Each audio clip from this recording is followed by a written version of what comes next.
Охрид треба час поскоро да се соочи со дефицитот на кадри во угостителството. Од една страна, велат туризмолозите, постои огромен невработен кадар, а од друга страна има зголемена побарувачка на пазарот на трудот. Тоа укажува на големиот јаз помеѓу формалното образование и она што го бара пазарот, а главниот проблем кој се провлекува се парите и ниските плати. Во Центарот за вработување има моментално 80 невработени готвачи. Јас направив истражување и ќе видите дека тие фактички завршиле гастрономија, меѓутоа никогаш не работеле во гастрономија.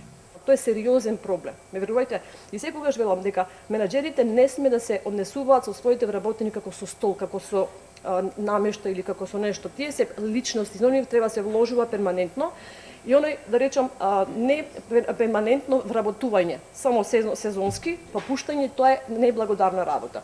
Туристички Охрид со години стагнира со креирање на квалитетни кадри, кои утре ќе овозможат подобрување на угостителската понуда, без која градот не може да се развие во атрактивна туристичка дестинација.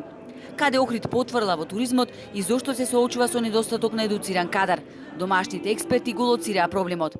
Јас сметам дека она формално образование, за кое што го зборувавме од 2008, кога почнаа приватните факултети, направи една, да речам, катастрофа во самото образование. И она што сега треба веќе да почнеме да размислуваме е како да го вклучиме неформалното образование. Факултетите за туризам, вели Василеска, треба да организираат курсеви за неформално образование, дотолку повеќе што Стопанската комора на Македонија во програмата за вработување, односно за поддршка на така нареченото неформално образование, на располагање има 1,1 милиарда денари. Во моментов, додава Василеска, имаме кадри кои што иако живеат во 21 век, сепак заглавиле во некое старо време.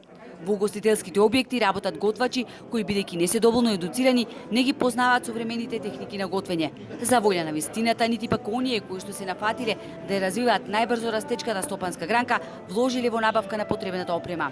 Туризмот има суштинска улога во економскиот развој, затоа треба да се направи квалитетно јадро кое само со многу работа и вложување ќе создаде успешна гастрономска и угостителска приказна.